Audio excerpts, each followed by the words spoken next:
Everyone at Rosie's diner called her Mara. Quiet Mara. The one who never talked about her past. She poured coffee at 5 a.m. and never spilled a drop, even when her hands shook for reasons no one asked about.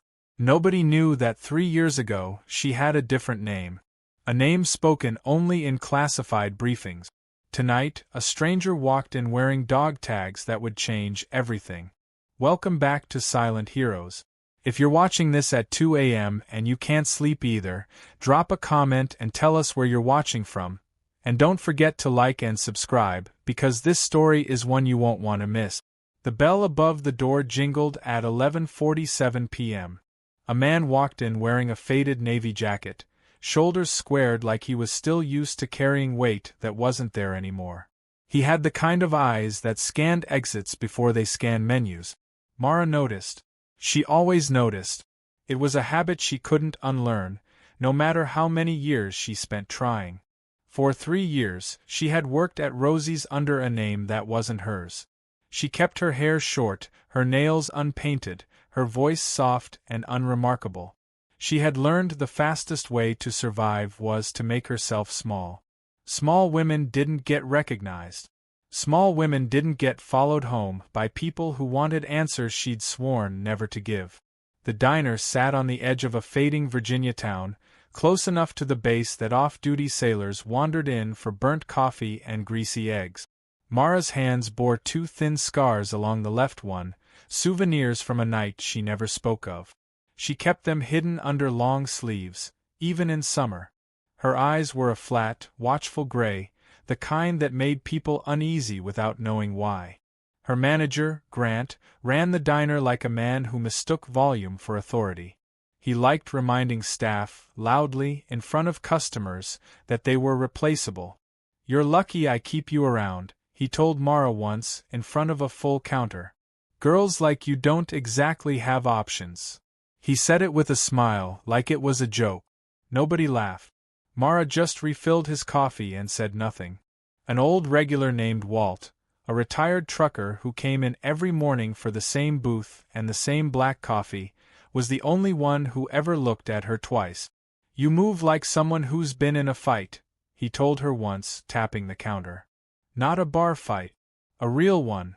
Mara had only smiled and changed the subject. Walt let it go. But he remembered.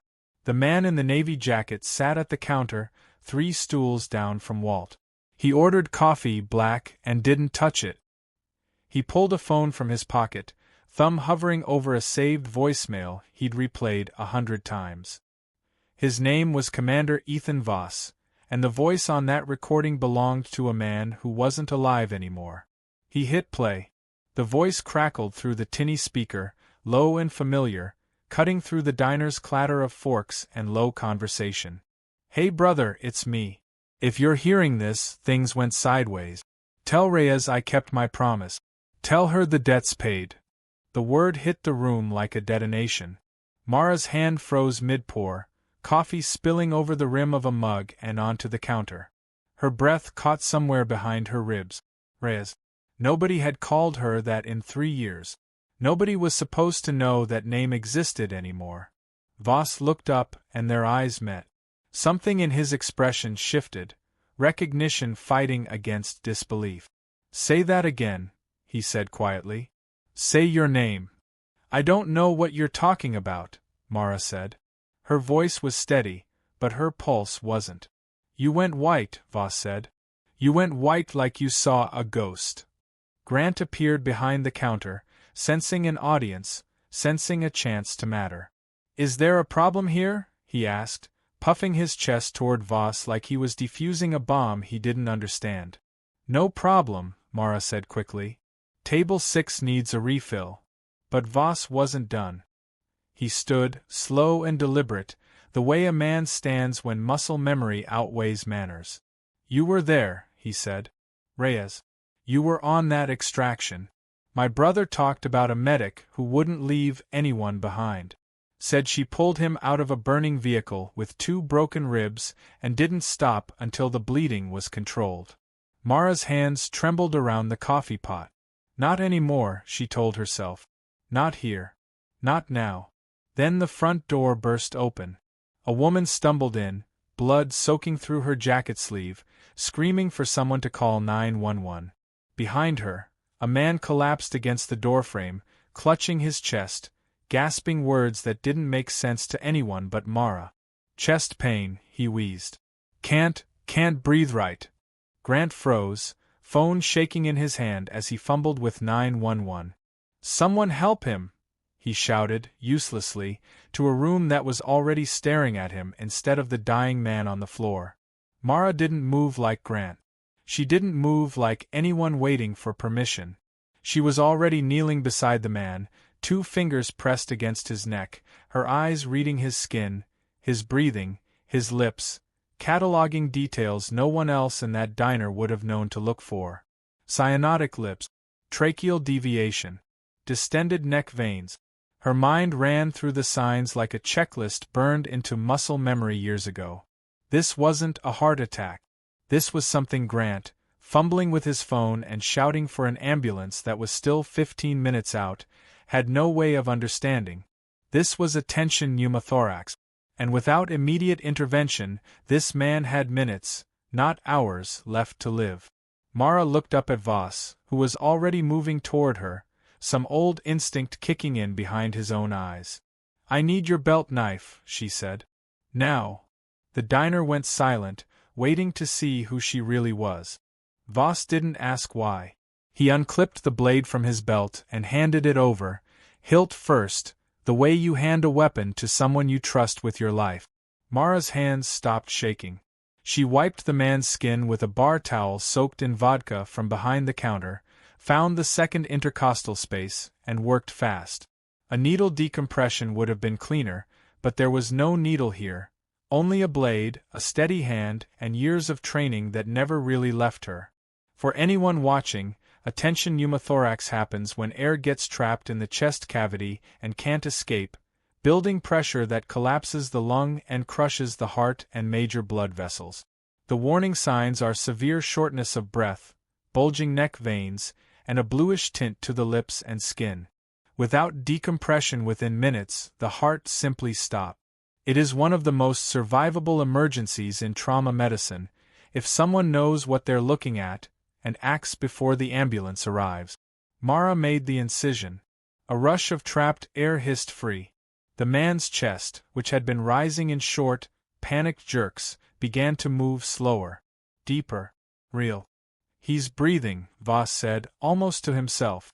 Mara's spine had straightened somewhere in the last 90 seconds. Her voice, when she spoke, had lost its soft diner cadence entirely. Someone get me a clean cloth and hold pressure here, she said, and it wasn't a request. It was a command, and everyone in the room obeyed it without question. Grant, still holding his phone, stared at her like he was seeing a stranger. How do you know how to do that? He demanded, his voice climbing, embarrassment curdling into anger. Who are you? Not now, Mara said. No, now, Grant snapped, stepping closer, needing an audience to reclaim control of a room he'd already lost. You're fired. Effective immediately. I don't know what kind of stunt this is, but I run a diner, not a field hospital. No. I am just done hiding. Mara didn't say it out loud. Not yet. She kept pressure on the wound until the paramedics burst through the door 9 minutes later, and only then did she stand, blood on her hands, and finally meet Grant's eyes without flinching. You can fire me, she said. But he's alive because I didn't wait for your permission. A small crowd had gathered outside the windows, phones raised, murmurs rising. Someone had been recording since the moment she knelt down.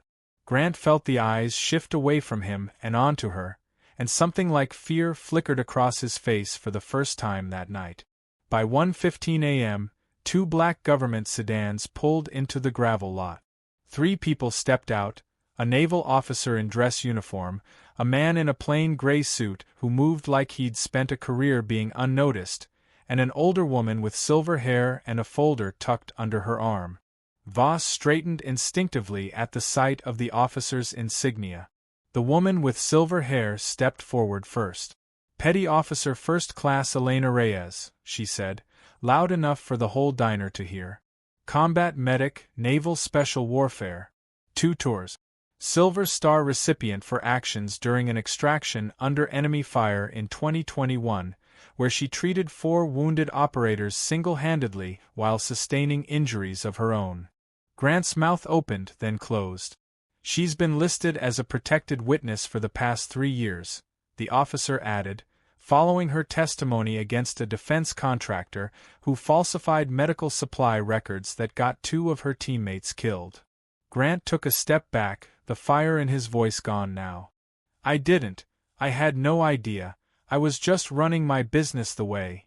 You called her replaceable, Walt said quietly from his booth, arms crossed. In front of all of us. More than once. Grant had no answer for that. 3 weeks later, the truth about Grant unraveled in full. It hadn't been about medical judgment or diner management at all, it had been about money. Grant had been quietly funneling diner payroll funds into a fake supplier contract, skimming thousands, and using employees like Mara as scapegoats whenever accounting questions came too close.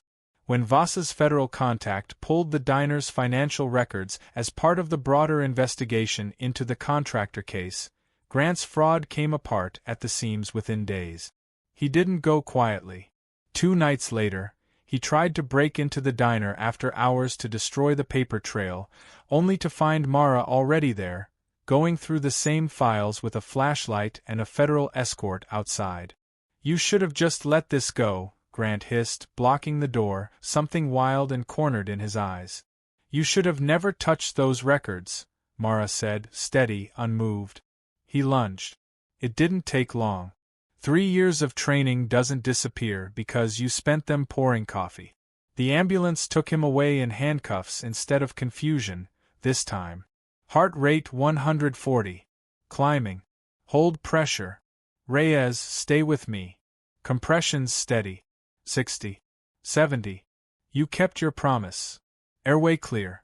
Pulse returning. Got it. Grant lost his job, his license to operate the diner, and faced federal fraud charges within the month. The restaurant chain that owned Rosie's renamed the location's back training room the Reyes Room, a small plaque crediting the medic who saved a stranger's life before anyone knew who she really was. Mara, Elena, was reinstated to active consulting status with Naval Special Warfare's Medical Training Division, teaching combat trauma courses to new corpsmen. She kept a second, quieter job too. Tuesday mornings at Rosie's, pouring coffee for Walt, who never once asked her to explain herself again. He didn't need to. He'd known all along. Being unseen isn't the same as being unimportant. Sometimes the quietest person in the room has already saved more lives than anyone will ever know, and the only thing worse than hiding who you are is staying hidden after the world finally needs to see you. If you made it this far, hit like, subscribe to Silent Heroes, and tell us in the comments, what would you have done if you were sitting at that counter? The next story is already waiting. The end.